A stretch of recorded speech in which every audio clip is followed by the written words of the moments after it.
Hello, welcome to my channel UPSC CA. आज जो हम टॉपिक इस वीडियो में डिस्कस करने वाले हैं वो है India statistical performance on the global stage.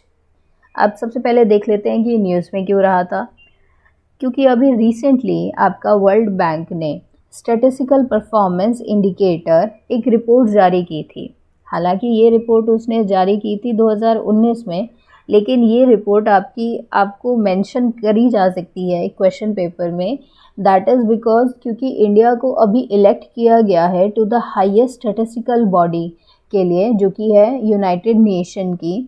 And ये जो टर्म इंडिया को दिया गया है इलेक्शन के थ्रू, वो 4 ईयर टर्म है and that will start from 1 जनवरी 2024। ठीक है। सो जैसे ही इंडिया का जो इलेक्शन है टू दिस हाईएस्ट बॉडी, आपका इंडिया का जो स्टैटिस्टिकल परफॉर्मेंस है उसके ऊपर काफ़ी क्वेश्चंस रेज किए गए हैं। ठीक है, in the past few time. So अभी इस इंडिया का जब खुद का जो ऑफिशियल स्टैटिस्टिकल सिस्टम है उसे स्क्रूटनाइज किया जा रहा है कि भाई वो कैसा है, अभी कंट्री के अंदर ही इसे स्क्रूटनाइज कर रहे हैं कि हमारा अच्छा नहीं है, कुछ कह रहे अच्छा है। सो उसकी क्रेडिबिलिटी जो है स्टैटिस्टिक्स की, उसके ऊपर भी क्वेश्चन रेज किए जा रहे हैं कि क्या जो डाटा इंडिया जनरेट कर रहा है क्या वो क्रेडिबल है भी या नहीं है। एंड इवन जो स्टैटिस्टिकल मेथड्स इंडिया यूज़ करता है उसके ऊपर भी क्वेश्चंस रेज किए गए हैं कि क्या वो मेथड भी ठीक है या नहीं है। ठीक है, जो जैसे कि सेंसस सर्वे में जो भी डाटा आपका मिलता है, आपको जो भी उसके रिजल्ट्स हमें मिलते हैं सर्वेस एंड सेंसस के, उन एक्सरसाइज के ऊपर भी कहा गया है कि वो बहुत पुअर क्वालिटी की हैं। ठीक है। एंड ये आपका क्या कहते हैं, इनके ऊपर जो एलिगेशन लगाए गए हैं वो ये भी है कि जो कवरेज है थ्रू दीज सेंसस एंड सर्वे, वो कवरेज आपकी फुल कवरेज नहीं है, पूरी इंडिया को शो नहीं करती है। कुछ सेट ऑफ एरियाज़ को ही आप सेलेक्ट करके डाटा जनरेट करते हैं। कुछ और भी आपकी शॉर्टकमिंग्स को उन्होंने बोला कि कॉन्सेप्ट में ही कुछ शॉर्टकमिंग्स हैं। ठीक है। सो इसी वजह से इंडिया का जो स्टैटिस्टिकल परफॉर्मेंस है इसको क्वेश्चन किया गया है। सो अब हमें अगर आंसर करना है इस तरह के क्वेश्चंस को टैकल करने के लिए, तो हमें एटलीस्ट एक रिपोर्ट मिलनी चाहिए जिसके थ्रू हम ये कह सकें कि इंडिया की एक्चुअल में परफॉर्मेंस कैसी है एट द ग्लोबल स्टेज। सो इसीलिए ये जो रिपोर्ट है मैंने यहाँ पर इंक्लूड की है। आई होप ये आपके लिए यूज़फुल रहेगी। सो लेट्स सी क्या कहती है report. So according to this report, आपका वर्ल्ड बैंक 174 कंट्रीज़ के नेशनल स्टैटिस्टिकल सिस्टम की परफॉर्मेंस को असेस करता है। ठीक है, तो मतलब छोटा नहीं है, 174 कंट्रीज़ के अकॉर्डिंग किया जाता है। एंड इस इंडिकेटर के अंदर आपके 5 डायमेंशंस को देखा जाता है। परफॉर्मेंस इन 5 डायमेंशंस में देखी जाती है, जैसे कि data use, data services, data products, data sources, data infrastructure. ठीक है। अब हम बात करें कि जो आपके इंडिया की रैंकिंग है इन सभी डायमेंशंस में, एक एक करके देखते हैं ओवरऑल इंडिया की रैंक क्या है। सो इंडिया की जो ओवरऑल स्कोर आया है वो है 70.4 आया हुआ है। ठीक है, एग्जैक्टली मैं बोलूँ तो सो रैंकिंग है इंडिया की 67th रैंक। मतलब आउट ऑफ 174 कंट्रीज इंडिया की रैंक कितनी है, 67th रैंक है। मतलब काफ़ी ठीक इंडिया काम करता है इन केस ऑफ डाटा। ठीक है।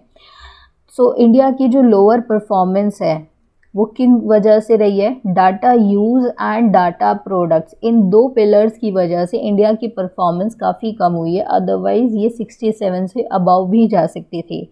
सो देखते हैं डाटा यूज़ में कहाँ कमी बताई गई है।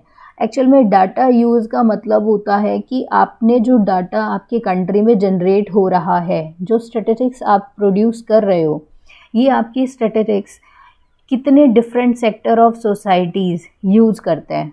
ठीक है, जैसे कि आपकी legislature, executives, civil society, academia, international bodies कितना आपके डाटा को यूटिलाइज करती है, उसको बोलता है डाटा यूज़। ठीक है। सो अगर डाटा यूज़ में हम बात करें तो इंडिया जो है वो आपका ठीक परफॉर्म करता है। अगर हम कंपेयर करें जो भी वो अपने एस्टिमेट्स निकालता है चाइल्ड मोर्टेलिटी के, data reporting, drinking water, labour force participation, इन सभी के जो डाटा एस्टिमेट्स निकालता है वो काफ़ी ठीक है ठीक है। तो वहाँ पर अगर आप मेजरमेंट की बात करें तो परफॉर्मेंस सही जाती है, लेकिन पुअर परफॉर्मेंस क्यों है? क्योंकि इंडिया ने जो पुअर्टी के एस्टिमेट्स हैं जो इंडिया प्रोड्यूस करता है, ठीक है, इंडिया पुअर्टी के एस्टिमेट्स प्रोड्यूस करता है थ्रू NSS कंजप्शन एक्सपेंडिचर सर्वे के थ्रू, इंडिया करता है इस चीज़ को कलेक्ट। लेकिन रैंकिंग क्यों कम गई है? क्योंकि वर्ल्ड बैंक को जो कंपेयर करने के लिए डाटा है वो नया अवेलेबल नहीं था, ठीक है। एंड इसी वजह से इंडिया की जो रैंकिंग है, परफॉर्मेंस है इन डाटा यूज़, वो आपकी पुअर रही है। सो हम ओवरऑल अगर यूज़ की बात करें तो इंडिया परफॉर्म सही करता है डाटा को लेकर, काफ़ी ठीक परफॉर्मेंस है इंडिया की। नेक्स्ट हम बात करते हैं डाटा प्रोडक्ट्स की।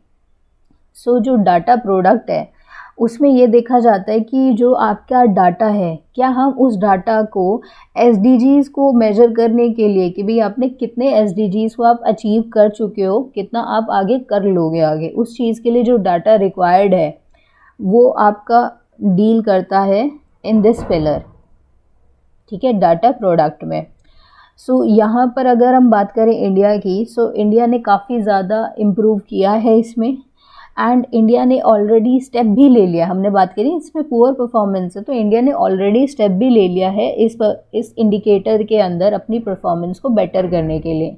And that is by India अब कंडक्ट करता है multiple indicator survey and comprehensive annual modular survey, ठीक है। इंडिया ये सर्वे भी करवाने लग चुका है। सो इस वजह से इस पिलर में भी इंडिया की परफॉर्मेंस इम्प्रूव हो जाएगी। अगर हम डाटा इंफ्रास्ट्रक्चर की बात करें तो इसके अंदर आपके 5 सब डायमेंशंस भी इंक्लूडेड है। मतलब आपके यहाँ पर डाटा को कलेक्ट करने के लिए क्या इंफ्रास्ट्रक्चर आपने एस्टैब्लिश किया हुआ है सॉरी, उसको लेकर। सो सबसे पहला जो सब डायमेंशन है वो है लेजिस्लेशन एंड गवर्नेंस, ठीक है। नेक्स्ट है standards and methods, skills, partnership, finance. So skills and partnership का जो डाटा है वो तो यहाँ पर इन्होंने कंसिडर नहीं किया है, सो हम इन दोनों को स्किप करने वाले हैं। लेकिन अगर हम बात करें लेजिस्लेशन एंड गवर्नेंस की, तो यहाँ पर आपका इंडिया का स्कोर बहुत हाई है, काफ़ी हाई है, ठीक है। वो आपके जो fundamental principles of official statistics है इनके साथ अलाइन करता है इंडिया का जो स्टैटिस्टिकल लेजिस्लेशन है, ठीक है। जो लॉज बनाए हुए ना कि किस तरीके से आप डाटा को जनरेट करोगे, कलेक्ट करोगे, वो सब आपके fundamental principles of official statistics के साथ अलाइंड है। इसीलिए इंडिया की परफॉर्मेंस इस पिलर के अंदर तो काफ़ी अच्छी है, लेजिस्लेशन एंड गवर्नेंस के सेक्टर में, ठीक है। लेकिन अगर हम डाटा इंफ्रास्ट्रक्चर में ही जो पिलर आपका इंडिया की परफॉर्मेंस को वीक करता है वो है finance and standards and method के ऊपर, ठीक है। स्टैंडर्ड्स एंड मेथड में इंडिया का जो इंडिकेटर है, इंडिया के जो परफॉर्मेंस है वो आपकी और भी ज़्यादा बेटर हो सकती है, एंड वो हुई भी है बिकॉज इंडिया ने अडॉप्ट कर लिया है सिस्टम ऑफ नेशनल अकाउंट्स 2008 में। सो इसीलिए इस सेक्टर के अंदर इंडिया की परफॉर्मेंस बेटर होने के चांसेस है। लेकिन आपकी पुअर परफॉर्मेंस क्यों आ रही है स्टैंडर्ड्स एंड मेथड के अंदर? बिकॉज क्योंकि आप जो लेटेस्ट स्टैंडर्ड्स हैं एम्प्लॉयमेंट स्टेटस को क्लासीफाई करने के लिए, उसको अडॉप्ट नहीं करते हो, ठीक है। सो इस वजह से आपका स्टैंडर्ड्स एंड मेथड के अंदर इंडिया की परफॉर्मेंस वीक जा रही है। तो एम्प्लॉयमेंट जो स्टेटस है वहाँ पर लेटेस्ट स्टैंडर्ड्स को यूज़ नहीं कर रहा है इंडिया। फाइनेंस में पुअर परफॉर्मेंस क्यों है? क्योंकि इंडिया के पास फंडिंग की कमी रहती है, ठीक है। इंडिया का जो स्टैटिस्टिकल प्लान है उसके लिए फंडिंग की कमी है, सो इसलिए स्कोर कम गया। अगर हम बात करते हैं डाटा सर्विसेज की एंड डाटा सोर्सेज की, अगर हम बात करें तो यहाँ पर इंडिया की परफॉर्मेंस काफ़ी अच्छी रही है। जैसे हम देख सकते हैं स्कोर भी काफ़ी अच्छा है, रैंक भी। सो डाटा सोर्सेज क्या होता है? डाटा सोर्सेज के अंदर 3 इंडिकेटर्स को देखा जाता है। एक होता है census and survey, administrative data, geospatial data. So इन तीनों पिलर्स में सबसे ज़्यादा अच्छी परफॉर्मेंस इंडिया की सेंसस एंड सर्वे पे है, जिसको लेकर क्वेश्चन रेज किए जा रहे हैं विद इन द कंट्री कि इंडिया जो सेंसस एंड सर्वे करता है वो बहुत अच्छे स्टैंडर्ड के नहीं है। लेकिन अगर हम इस रिपोर्ट के इंडिकेटर्स के अंदर देखें तो इंडिया का जो स्कोर है वो 100/100 आता है। सो मतलब इंडिया सेंसस एंड सर्वे के अंदर काफ़ी अच्छा परफॉर्म कर रहा है। एंड इवन इंडिया की जो रैंकिंग है वो एडमिनिस्ट्रेटिव डाटा में भी काफ़ी अच्छी है। 100 में से आउट ऑफ 50 आपका स्कोर आ रहा है, लेकिन लोअर है for the Jio special data. ठीक है, सो हम अगर बात करें कि एडमिनिस्ट्रेटिव डाटा के अंदर आपका लोअर स्कोर क्यों आ रहा है, सो वो हमारा इस वजह से आ रहा है क्योंकि इंडिया क्राइटेरिया जो है उसको फुलफ़िल नहीं कर पा रहा। क्राइटेरिया क्या है कि at least 90% registration of birth under civil registration system होना चाहिए। ये क्राइटेरिया इंडिया का फुलफ़िल नहीं हुआ है। ठीक है, सो वर्ल्ड बैंक ने यहाँ पर इंडिया की रैंकिंग के लिए जो डाटा यूज़ किया है वो यूज़ किया है नेशनल फैमिली हेल्थ सर्वे को यूज़ किया हुआ है। इस पर्टिकुलर रिपोर्ट की हम बात कर रहे हैं। ठीक है, नेशनल फैमिली हेल्थ सर्वे के अकॉर्डिंग जो भी रजिस्ट्रेशन ऑफ बर्थ्स हैं अंडर सिविल रजिस्ट्रेशन सिस्टम, उसको यहाँ पर वर्ल्ड बैंक ने लिया हुआ है फॉर द कंपैरिजन। लेकिन ये इस टाइम का जो डाटा इन्होंने लिया है ना वो 2019 का है, और 2019 में क्या आ चुका था, कोविड आ चुका था। ठीक है, तो इस वजह से ये जो आपका सर्वे था इसकी परफॉर्मेंस क्या हुई है, काफ़ी ज़्यादा इफेक्ट हुई है ड्यू टू लॉकडाउन्स। ठीक है, सो हम ये नहीं कह सकते कि इंडिया एडमिनिस्ट्रेटिव डाटा में कहीं लैग कर रहा है, काम नहीं कर रहा। ठीक है, तो अगर आप 2019 का डाटा बेटर करना था तो इंडिया को वाइटल स्टैटिस्टिक्स ऑफ इंडिया, जो खुद आपका office of registrar general of India publish करता है, ये जो आपका डाटा पब्लिश करता है वाइटल स्टैटिस्टिक्स ऑफ इंडिया, ये अराउंड 93% सिटीज़ को कवर कर लेता है। तो ये काफ़ी ज़्यादा रिलायबल सोर्स है as compare to national family health survey for the estimation of coverage of civil registration system. तो अगर इंडिया स्विच कर लेता है अपने आप को NFHS से वाइटल स्टैटिस्टिक्स ऑफ इंडिया की तरफ कि भाई हम रजिस्ट्रेशंस इस रिपोर्ट के थ्रू देखेंगे, तो इंडिया का जो स्कोर है वो एडमिनिस्ट्रेटिव डाटा में भी ठीक चला जाएगा। मतलब परफॉर्मेंस हमारी बहुत बुरी नहीं है।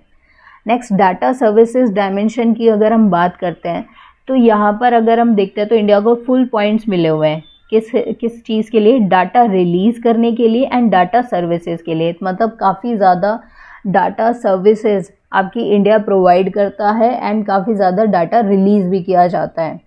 ठीक है, लेकिन परफॉर्मेंस और ज़्यादा आपकी इम्प्रूव हो सकती है ऑनलाइन एक्सेसिबिलिटी को लेकर। सो अगर आप कभी भी क्वेश्चन डील कर रहे हो कि इंडिया जो है वो आपको क्या लगता है डिजिटल सेक्टर के अंदर कहाँ इम्प्रूवमेंट दे सकते हैं, तो आप बोल सकते हो इस तरह से इस रिपोर्ट को कोट करके कि भाई इस पर्टिकुलर सेक्टर के अंदर हमें इम्प्रूवमेंट और मिल सकती है थ्रू मोर ऑनलाइन एक्सेसिबिलिटी।